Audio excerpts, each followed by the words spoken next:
Hello guys, mapagpalang umaga. Walking ulit tayo para pagpawisan at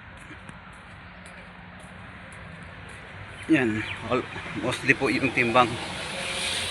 Magpapababa po tayo ng timbang, pati liver.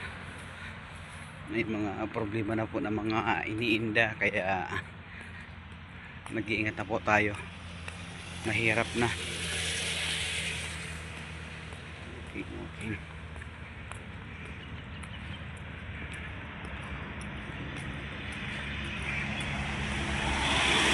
Pangalawang araw to simula nung hindi po tayo nakapaglakad-lakad.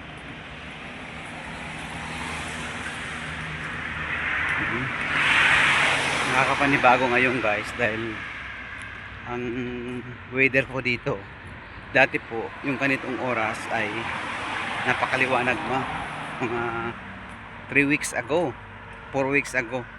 Oo, yun, napakaliwanag. Pero ngayon ganitong oras madilim pa. Siguro ko ito yung sign na malapit na naman po guys yung lamig. So yun lang guys, next lang po natin yan walking time. Salamat po.